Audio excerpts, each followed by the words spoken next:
မင်္ဂလာပါခင်ဗျာလူကြီးမင်းတို့ကိုစော်ဝဲတုံးပြူနူလင်းမပြောခင်တောင်းဆိုချင်တာတစ်ခုရှိပါတယ်အဲ့ဒါကတော့စော်ဝဲထဲမှာfunction အသစ်တွေထည့်ချင်တာပဲဖြစ်ဖြစ်ဒါဆိုရင်ရှိပြီးသား function တွေကိုပိုကောင်းအောင်အဆင့်မြင့်ချင်တာပဲဖြစ်ဖြစ်ကျွန်တော်တို့ကိုအကြံပြုနိုင်ပါတယ်လူကြီးမင်းတို့ရဲ့အကြံပြုချက်တွေကိုအသုံးပြုပြီးတော့ကျွန်တော်ကစော်ဝဲကိုပိုကောင်းအောင်အဆင့်မြင့်ပေးမှာဖြစ်ပါတယ်ခင်ဗျာကျေးဇူးအများကြီးတင်ပါတယ်ခင်ဗျာဒီ post software လေးကိုအသုံးပြုပြီးတော့မိတ်ဆွေတို့ငွေလဲငွေထုတ်စည်းရင်းတွေကိုဘယ်လိုထည့်ရမလဲဆိုတာကိုပြောပြပေးပါမယ်ငွေလဲငွေထုတ်စည်းရင်းတွေလုပ်ဖို့အတွက်ကျွန်တော်ကအကောင့်တွေအရင်ထည့်ရပြီပေါ့နော်ဒီရဲ့အကောင့်များဆိုတော့တစ်ချက်နှိပ်လိုက်ပဲပေါ့နော်အကောင့်များဆိုတော့နှိပ်လိုက်မယ်โอเคနှိပ်လိုက်ပြီအကောင့်များကိုနှိပ်လိုက်တာ ਨੇ ကျွန်တော်က wallet တွေကမထည့်ရတဲ့အတွက် wallet တွေအရင်ထည့်ရမယ်ပေါ့နော် wallet တွေအရင်ထည့်ဖို့အတွက်ကျွန်တော်ကဒီအောက်ခြေမှာရှိတဲ့ဒီအပေါင်းလေးကိုတစ်ချက်နှိပ်မယ်ပေါ့နော်ပေါင်းလို့တစ်ချက်နှိပ်လိုက်မယ်โอเคဒါဆိုရင်ကျွန်တော်တို့က pay wallet ထဲမှာပေါ့နော် KB လား WePay လားဒါကြက်ရပေါ့နော်ဒါ banking account တွေလည်းထည့်လို့ရတယ်ကျွန်တော်ကအရင်ဆုံး KB account ထည့်ပြမယ်ပေါ့နော် KB wallet ကိုထည့်မှာဖြစ်တဲ့အတွက် KB wallet ကိုတစ်ချက်နှိပ်လိုက်မယ်ဒါဆိုရင်ကျွန်တော်ကငွေလွှဲရခိုင်နှုန်းနဲ့ငွေထုတ်ရခိုင်နှုန်းကိုတက်မှတ်ပေးရမယ်ပေါ့နော်ငွေလွှဲရခိုင်နှုန်းကကျွန်တော်ကဘယ်လောက်ယူမလဲဥပမာဆိုရင် 1% လားဒါဆိုရင်မယူဘူးဆိုရင်ကျွန်တော်က 0% ပဲထည့်လိုက်မယ်ပြီးတော့ရင်ကျွန်တော်ငွေထုတ်ရခိုင်နှုန်းငွေထုတ်ရခိုင်နှုန်းကဘယ်လောက်ယူမလဲတော့ကိုယူရဲ့ပမာဏကိုထည့်လို့ရပြီပေါ့နော်ဒါဆိုရင်ကျွန်တော် 1% ထည့်လိုက်မယ်ပေါ့နော်ပြီးတာနဲ့ဒီ create wallet ဆိုတာနှိပ်လိုက်မယ်ပေါ့နော်โอเคနှိပ်လိုက်ရင်ဒါဆိုရင် wallet တစ်ခုရလာပြီပေါ့နော်ဒီ wallet ထဲမှာကျွန်တော်ကဒီ account တွေကိုထည့်ရမယ်ပေါ့နော်ဒါဆိုရင်ကျွန်တော်ကဒီခုနဖွင့်လိုက်တဲ့ဒီ wallet ကိုပဲတစ်ချက်ပြန်နှိပ်လိုက်မယ်โอเค wallet နှိပ်တာနဲ့ကျွန်တော်က account ထည့်မှာဆိုရတဲ့အတွက်ဒီ add account ပေါ့နော် add account တစ်ချက်နှိပ်လိုက်မယ်နှိပ်တာနဲ့ကျွန်တော်ဒီ account အမည်ထည့်ပေးရမယ်ဒါဆိုရင်ကိုထည့်မဲ့ account အမည်ထည့်လိုက်မယ်ပြီးရတဲ့ account number account number ကမထည့်လဲရတယ်ပေါ့နော်ဒါပေမဲ့ထည့်လိုက်ပါမယ်အစထည့်လိုက်မယ်ထည့်ပြီးလက်ကျန်ငွေကဒီ account ထဲမှာရှိရဲ့လက်ကျန်ငွေပမာဏကိုထည့်ပေးရမယ်လက်ကျန်ငွေဘယ်လောက်ကျန်လဲပေါ့နော်ဒါဆိုရင်ကျွန်တော်ထည့်လိုက်မယ်5သိန်းကျန်တယ်ပေါ့နော်ပြီးရတဲ့ကျွန်တော်ဒီ add account တစ်ချက်နှိပ်လိုက်မယ်ဒါဆိုရင်တော့ account ထည့်ပြီးလိုက်ပေါ့နော်နောက်ထပ် account တွေထပ်ပြီးတော့ထည့်လို့ရတယ်ဒီ add account ပဲတစ်ချက်ပြန်နှိပ်မယ်ပြီးရင် account အမည်ထည့်မယ်ပေါ့နော် account အမည်ထည့်ပေးမယ်ပြီးရင် account number လေးထည့်လိုက်မယ်ပြီးရင်လက်ကျန်ငွေဘယ်လောက်ကျန်လဲပေါ့နော်ဒါဆိုရင်ဒီလောက်ကျန်တယ်ဆိုပြီးတော့ထည့်လိုက်မယ်ပေါ့နော်ဒါဆိုရင် KB အတွက်ထည့်တာပေါ့နော်ဒါဆိုရင်နှစ်ကောင့်ထည့်ပြီးတော့ဒါကိုစိတ်ကြိုက်ဒီမှာအများကြီးထည့်လို့ရတယ်ဒီမှာရာခိုင်နှုန်းတွေငွေလွှဲရာခိုင်နှုန်းတွေငွေထုတ်ရာခိုင်နှုန်းတွေပြင်ကျင်နေဆိုရင်လည်းဒီ edit fee ပေါ့နော် edit fee ကိုကျွန်တော်ကနှိပ်ပြီးတော့ပြင်လို့ရတယ်โอเคကျွန်တော်ကဒီနောက်ထပ် account တွေထပ်ထည့် wallet တွေထပ်ထည့်မယ်ပေါ့နော်ဒါဆိုရင်ကျွန်တော်ပြန်ထွက်လိုက်မယ်ပြန်ထွက်ပြန်နဲ့ဒီခုနတိုင်းနောက်တစ်ခုထည့်မှာဆိုတော့ဒီအပေါင်းလေးကိုပြန်ပြီးတော့ထပ်နေမယ်ပေါ့နော်အပေါင်းလေးကိုထပ်နေမယ်နှိပ်လိုက်ပြီးဒါဆိုရင်wait pay ထည့်မှာလားဒါဆိုရင်ဒီ agent ကောင်လားပေါ့နော် mobile banking လား CB pay လားဘာညာပေါ့နော်ဒီမှာထည့်လို့ရတယ်တကယ်လို့မှဒီထဲမှာကျွန်တော်ထဲမှာဒီထဲမှာစရင်းမပါဘူးပေါ့နော်ဒါဆိုရင်စရင်းမပါဘူးလား create wallet ဆိုတာကိုကျွန်တော်နှိပ်လိုက်လို့ရတယ်ပေါ့နော်ဒီမှာမြင်လားတော့မတူဘူးဗျ okay ဒီထဲမှာမပါတဲ့အခါကိုထည့်မှာဆိုတော့ create wallet ကိုနှိပ်လိုက်မယ်နှိပ်ရတာနဲ့ကျွန်တော် wallet အမည်ထည့်ပေးရမယ်ပေါ့နော်wallet အမည်ကပါလဲပေါ့နော်ကိုထည့်မှာဆိုတော့ဘာရှိလဲဆိုတော့ okay ဒေါ်လာလို့ရေးလိုက်မှာပေါ့နော်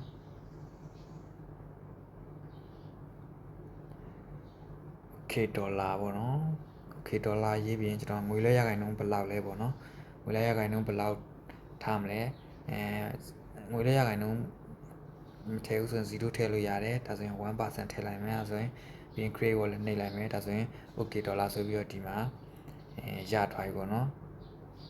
ရသွားရဲ့ account ထည့်ဖို့အတွက်ဒီနှိပ်လိုက်ပဲပေါ့နော်ခုနအတိုင်းပဲဒီ account နှိပ်ပြီးတော့wallet account တွေထည့်မယ်ပေါ့နော် okay ဒါဆိုရင်လက်ကျန်ငွေကဘယ်လောက်ကျန်လဲပေါ့နော်ကျန်တဲ့ပမာဏကိုဒီမှာထည့်မယ်ဒါဆိုရင်ရသွားပြီပေါ့နော်ထိုနည်း၎င်းပဲနောက်ထပ် wallet တွေထည့်ခြင်းလဲဒီအပေါင်းလေးကိုထည့်နှိပ်ပြီးတော့ထည့်လို့ရတယ်ပေါ့နော်ဒီအပေါင်းလေးကိုနှိပ်ပြီးတော့ထည့်လို့ရတယ် okay ကျွန်တော်တို့ဒါဒီလောက်ပဲထည့်ပြလိုက်မယ်ပေါ့နော်ပြီးတော့ရင် ပြန်ထွက်လိုက်မယ်ငွေလဲငွေထုတ်လုံးမှာဆိုတော့ကျွန်တော်ငွေဓာတ်ထည့်ပေးရမယ်ပေါ့နော်ငွေဓာတ်ထည့်ပေးရမယ်ဒီငွေဓာတ်လေးပေါ့နော်တွေ့ရမတွေ့ဘူးပြအဲဆိုရင် account လေးနှိပ်လိုက်မယ်ငွေဓာတ်နှိပ်တာနဲ့ဒီ at amount ဆိုတဲ့ကိုနှိပ်လိုက်မယ်ပေါ့နော်ဒါကကိုမှရှိရဲ့ငွေဓာတ်ပမာဏကိုထည့်ပေးရမယ်ဥမာဒါကျွန်တော်30ထည့်လိုက်မယ်ပေါ့နော်ဒါဆိုရင်ငွေဓာတ်30ရောက်သွားပြီပေါ့နော်ပြန်ထွက်လိုက်မယ်ဒါဆိုရင်ငွေလွှဲလာပြီးငွေထုတ်လာပြီဆိုရင်ကျွန်တော်ဥမာငွေထုတ်လာပြီပေါ့နော်ငွေထုတ်လာပြီဆိုတာ ਨੇ ဒီငွေထုတ်တာကိုနှိပ်လိုက်ပဲပေါ့နော်ငွေထုတ်တာကိုနှိပ်လိုက်မယ်ဒါဆိုရင်ငွေထုတ်တာဖြစ်တဲ့အတွက်ကိုယ့်အကောင့်လေးကိုဝင်လာမယ်ပေါ့နော်ကိုယ့်အကောင့်ထဲဝင်လာမှာဘယ်အကောင့်ထဲကိုထည့်မှာလဲဆိုရင်ကျွန်တော်ဒီကြော်ဆိုတဲ့အကောင့်ထဲကိုထည့်လိုက်မယ်ပေါ့နော်ကြော်ဆိုတဲ့အကောင့်ထဲကိုထည့်လိုက်မှာဖြစ်တဲ့အတွက်သူ့ကိုနှိပ်လိုက်မယ်ဒါဆိုရင်ကြော်အကောင့်နံပါတ်တွေရယ်ငွေလွှဲရခိုင်နှုန်းတွေပေါ်လာပြီပေါ့နော်ထုတ်တာဘယ်လောက်ထုတ်မှာလဲဆိုတော့ငွေလွှဲပမာဏထည့်မယ်ပေါ့နော်ငွေပမာဏထည့်ပေးမယ်ဒါဆိုရင်ဒီကောင်နှိပ်လိုက်မယ်ပေါ့နော်ငွေပမာဏကိုနှိပ်မယ်ပြီးရင်ငွေထုတ်တဲ့ပမာဏကိုရိုက်ပေးမယ်ပေါ့နော်2သိန်းခွဲလာထုတ်တယ်ပေါ့နော်2သိန်းခွဲလာထုတ်ရင်ဒီမှာဝန်ဆောင်ကားက2500ကျတယ်ပေါ့နော်ဝန်ဆောင်ကားပေးချေခြင်းတော့နော်ဒီကောင်ဖြစ်ဝန်ဆောင်ကားလက်ခံပြီဆိုတာကဒီငွေဆောင်ဗလဲငွေထုတ်ရခိုင်နှုန်းကိုလည်းဒီအကောင့်နဲ့ပဲလက်ခံလိုက်မှာပေါ့နော်โอเคအကောင့်နဲ့လက်မခံဘူးအပြင်ကနေ cash အနေနဲ့ပေးမယ်ဆိုရင်ဒီဟာလေးနှိပ်လိုက်လို့ရတယ်ပေါ့နော်ဒါဆိုရင်ဒီဟာကိုပေါ့နော်ကျွန်တော်ကဝန်ဆောင်ကမယူဆိုရင်ဒီအခမဲ့ဝန်ဆောင်ကဆိုတာလေးကိုဒီအခမဲ့ဝန်ဆောင်ကဆိုတာလေးကိုကျွန်တော်ကအမှန်ချစ်လိုက်ပါတယ်ချစ်လို့ရတယ်ပေါ့နော်အမှန်ချစ်လိုက်ချက်ရတဲ့ဒီဝန်ဆောင်က0ဖြစ်သွားပြီပေါ့နော်ဒါပေမဲ့ကျွန်တော်ယူမှာဖြစ်တဲ့အတွက်မချစ်တော့ဘူးဒီမှာဝန်ဆောင်ကပေးချစ်ခြင်းကိုအကောင့်နဲ့ပဲလက်ခံလိုက်မယ်ဒီမှာကိုယ့်ရဲ့ note တွေရေးလို့ရတယ်ပေါ့နော် note တွေရေးမယ်โอเคရေးချင်ရေးလို့ရတယ်မရေးဘူးဆိုရင်တခါကျွန်တော်လက်ခံမျိုးတစ်ချက်နှိပ်လိုက်ပဲပေါ့နော်โอเคဒါဆိုရင်စရင်းထဲမှာထည့်ပြီးသွားပြီပေါ့နော်ဘယ်မှာပြန်ကြည့်လို့ရတယ်ဆိုတော့ဒီကျွန်တော်မှတ်တမ်းဆိုတာနေရာမှာပေါ့နော်မှတ်တမ်းမှာပြန်ကြည့်လို့ရတယ်ဒါဆိုရင်ဒီပမာဏပေါ့နော်ဒီ2သိန်းခွဲရဲ့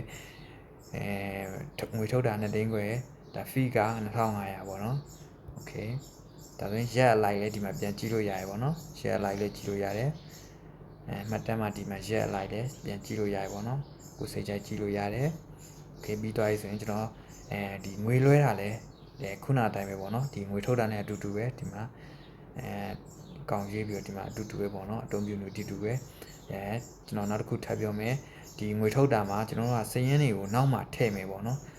စရင်းတွေကိုပေါင်းတစ်ခါရဲပေါင်းထည့်မယ်ပေါင်းထည့်တာဆိုရင်ကျွန်တော်ဒီမှာပေါ့နော်ဒီအပေါ်မှာတွေ့လားမတွေ့ဘူးဒီကောင်လေးပေါ့နော်ဒါစရင်းထည့်တယ်မဟုတ်ပေါ့နော်အကောင်လေးကိုတစ်ချက်နှိပ်လိုက်လို့ရတယ်ဒီမှာ data ထည့်သွင်းခြင်းဆိုတာကို data ထည့်သွင်းခြင်းတွေ့လားမတွေ့ဘူးဗျ data ထည့်သွင်းခြင်းကိုကျွန်တော်ဖွင့်လိုက်မယ်ပေါ့နော်ဒါဆိုရင်data ထည့်လို့ရတယ်ထည့်လိုက်မယ်လက်ခံပြီးနှိပ်လိုက်တာ ਨੇ ဒါဆိုရင်ဒီ page ကနေပြီးတော့အပြင်ဘက်ကိုပြန်ရောက်မလို့ပေါ့နော်ဒီ page မှာပဲထည့်လို့ရနေရပေါ့နော် set ထည့်မယ်ဆိုရင်ဒီနိုင်ပဲနှိပ်လိုက်ရမယ်ပေါ့နော် okay ဟုတ်ပါပြီ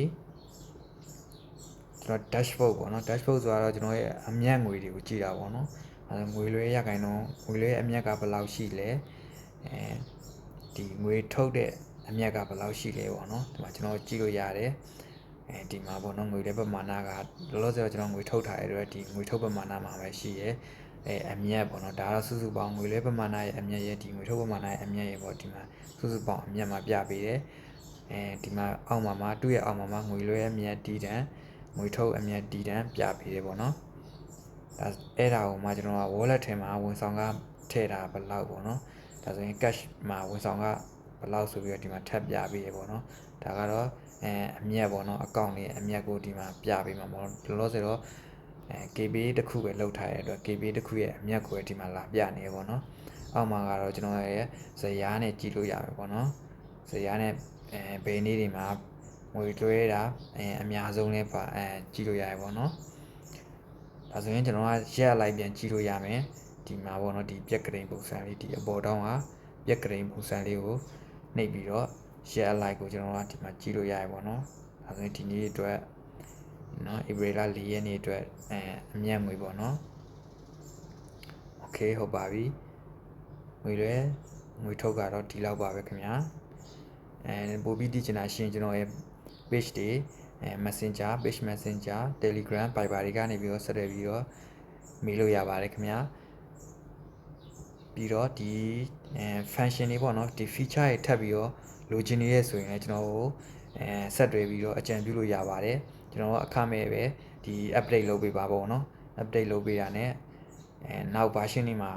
ခု version တွေမှာမပါပေမဲ့နောက် version တွေမှာပေါ့နော်ကိုလိုချင်တဲ့ပုံစံလေးကိုလာပြောပြလို့ရတယ်ဒါဆိုရင်ကျွန်တော်က upgrade လုပ်ပေးရ ਨੇ မိတ်ဆွေတို့ကဒီ Play Store မှာပြန်ပြီးတော့ update ထွက်တာ ਨੇ Play Store မှာ update တင်ပြီးတော့အသုံးပြုလို့ရမယ်ပေါ့နော်ဟုတ်ကဲ့ပါကျေးဇူးအများကြီးတင်ပါတယ်ခင်ဗျာ